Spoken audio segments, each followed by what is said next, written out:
많은 사람이 모여서 책을 읽거나 과제물을 작성하는 공공도서관 열람실, 그러한 곳은 수백 명이 같은 공간에 촘촘히 앉아 있어도 조용합니다.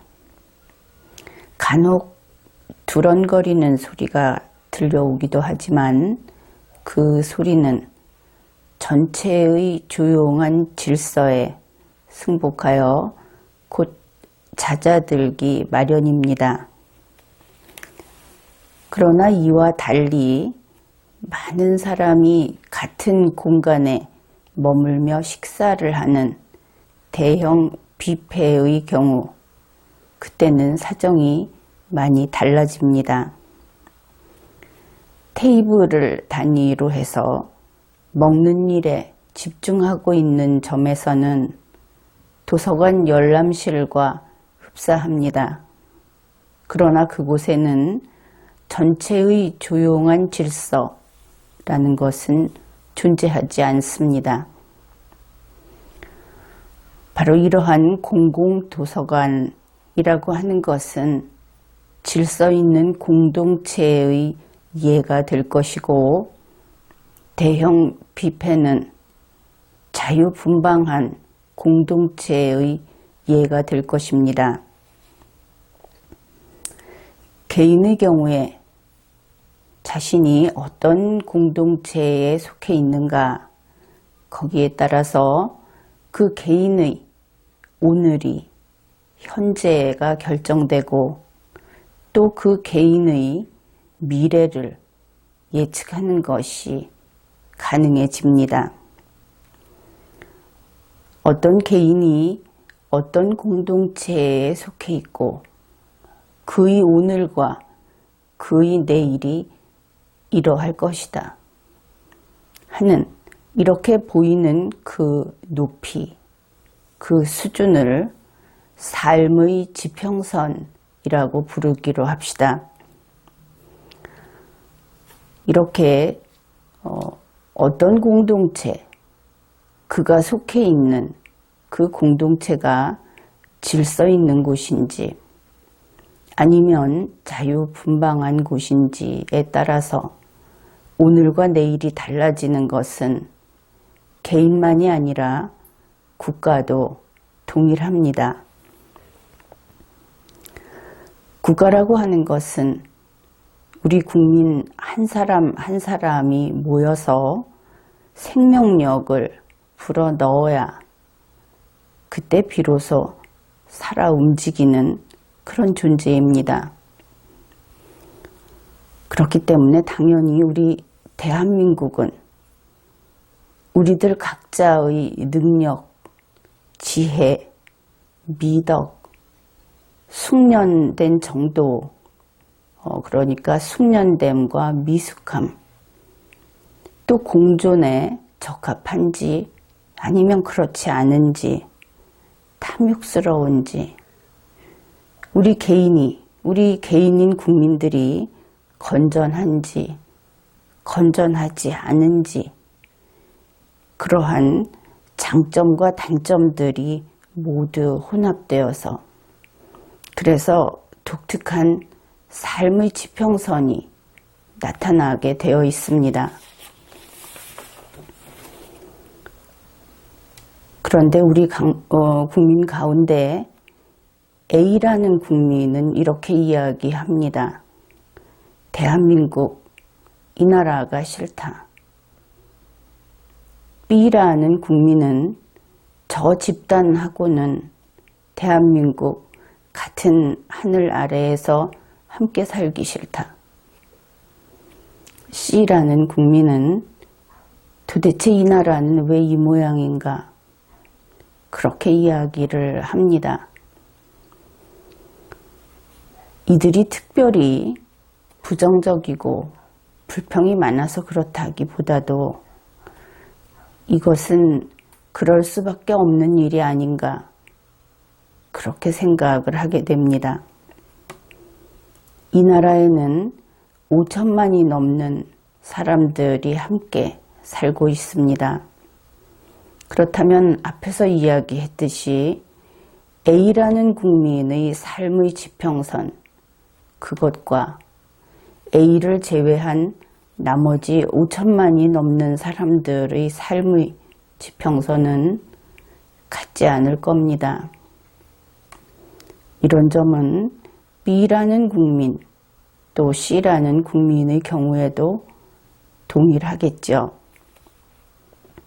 결국 5천만이 넘는 우리 대한민국 국민들, 여기에서 가장 분명한 사실은 우리 모두가 서로 다르다고 하는 것입니다. 이때 우리가 생각할 수 있는 것은 이런 것이지요. 우리는 온 세상이 나와 다르다고 하는 것을 용서해야 한다 하는 것입니다. 오늘 이 시대를 같이 살아가는 5천만이 넘는 사람들만이 아니라 우리가 태어나기 전에 이 땅에서 살다가 떠난 과거의 사람들도 또한 우리는 그들이 우리와 다르다고 하는 점에서 그들을 용서해야 합니다.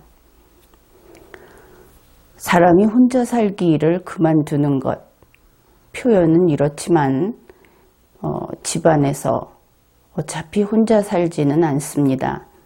가족과 함께 살다가 가족을 벗어나서 이제는 낯선 사람들하고 섞여 살게 되는 아이 때는 어린이집에 처음 가게 되었다든지 아니면 초등학교에 입학을 하게 되었다든지 하는 그것을 더 이상 혼자 살기를 그만두는 일이라고 해봅시다. 그러면 그 때는 어떤 의미가 있는가? 바로 그 남과 함께 살아간다 하는 것은 이제 용서를 하는데 나와 똑같은 사람은 세상에 없기 때문에 결국은 나와 다른 그런 사람들을 용서하는 그러한 용서 전문가가 되는 그런 때다 이렇게 이야기할 수 있겠습니다. 대한민국 헌법은 헌법의 이상이자 국가의 이상을 다음과 같이 설정하였습니다. 대한민국 국민은 누구나 존엄한 존재이며 국민 개인은 각자 가치 있는 삶을 추구하여 행복하여야 한다.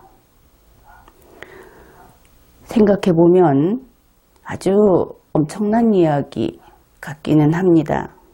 그러나 이것은 어려운 일이 아닙니다. 이제 나와 어차피 단 한 명도 같은 사람이 없는 이 세상에서 세상 모두를 용서하기로 한 우리로서는 이 일은 전혀 어려운 일이 아닌 것입니다.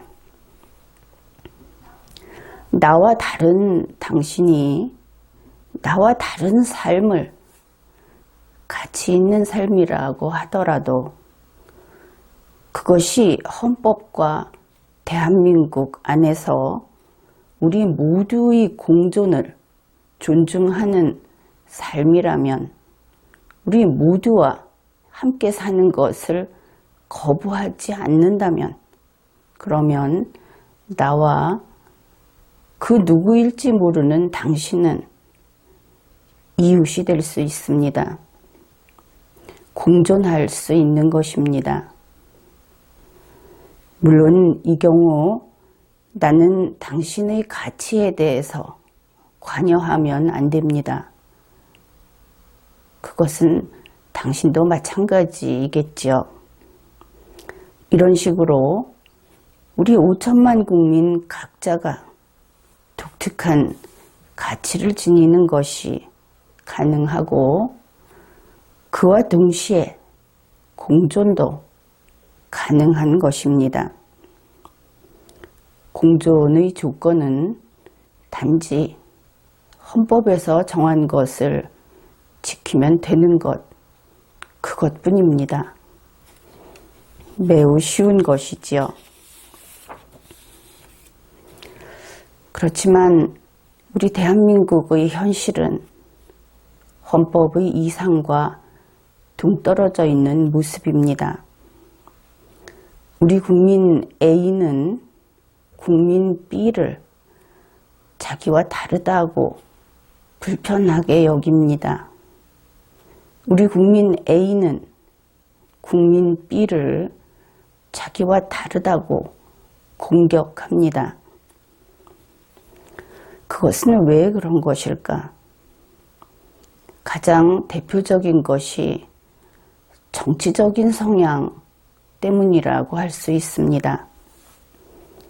정치적으로 국민 A가 속해 있는 그룹, 그리고 국민 B가 속해 있는 그룹이 서로 대립하기 때문인 것이지요. 결국 이러한 정치색을 기준으로 이야기를 하자면 국민 A가 속해 있는 그룹이 말하는 우리가 원하는 세상이라고 하는 것이 있고, 국민 B가 속해 있는 그룹에서 말하는 우리가 원하는 세상이라는 것이 있는데, 이 둘이 서로 같지 않다 하는 것입니다. 물론 이러한 그룹은 둘만 있는 것은 아니죠.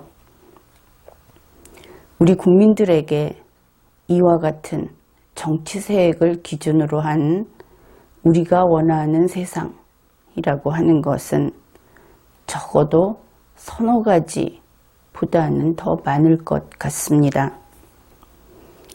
바로 그렇기 때문에 5년마다 반복되는 대통령 선거에서 우리 국민들은 후보자이든 유권자이든 가리지 않고 우리가 원하는 세상에 대한 이야기를 속이 시원해질 때까지 쏟아내곤 합니다.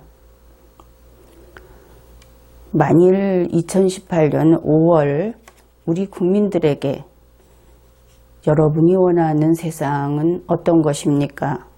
하고 묻는다면 여러분은 어떤 이야기를 들려줄까요?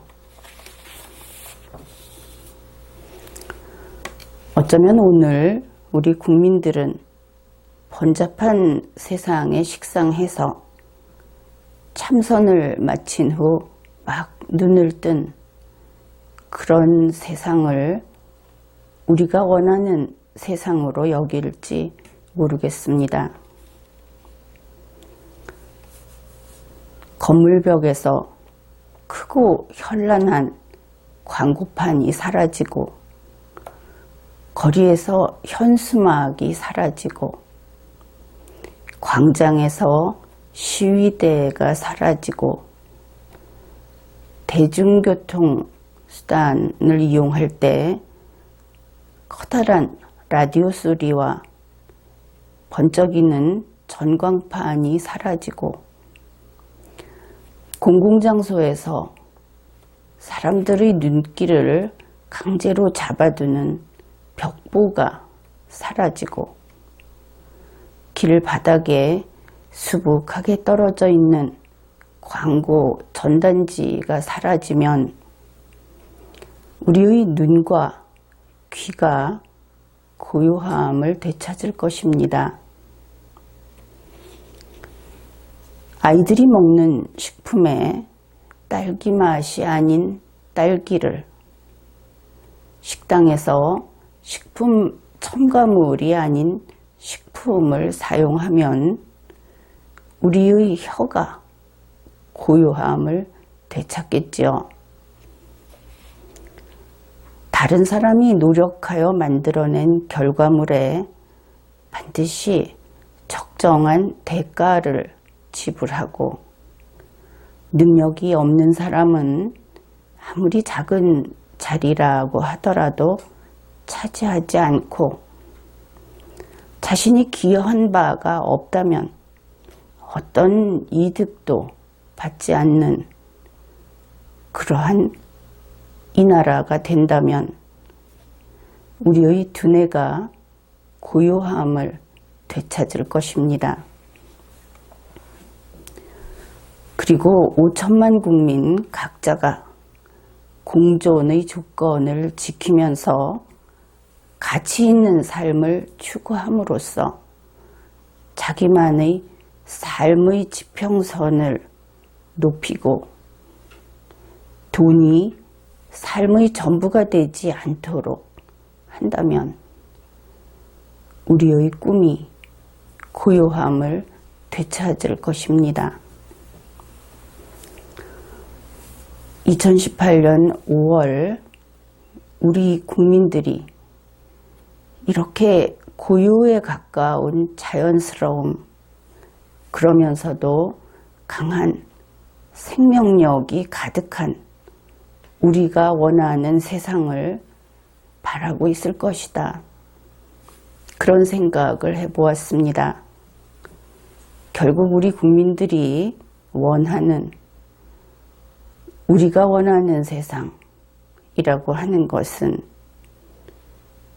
간략하게 이야기하면 본심을 속이지 않고 진실되게 사는 것이다. 그렇게 말할 수 있을 겁니다. 평화로운 공존이라고 하는 것은 앞에서 이야기했듯이 전체의 조용한 질서 속에서 이루어지는 것입니다. 그러한 질서는 자율, 바로 그 방법은 자율인 것입니다. 시끄러운 자들을 몽둥이 찜질로 조용히 시키는 것, 그것은 인류가 지혜를 지니고 있다고 하는 그것을 인정하는 21세기에는 더는 방법이 될 수 없습니다. 적폐청산이라고 하는 것이 대표적인 그러한 타율적 방법인 것이죠. 그래서 그것은 이 시대에 맞지 않는 것입니다.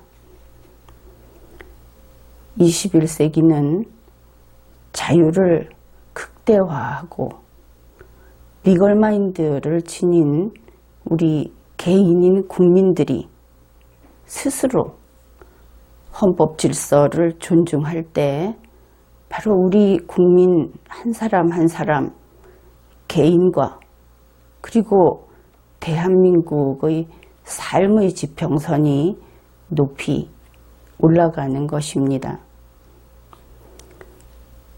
이번 회에는 전체의 조용한 질서, 그 질서의 힘, 자유의 힘, 그것을 이야기해 보았습니다. 이번 회에는 여기까지 하겠습니다.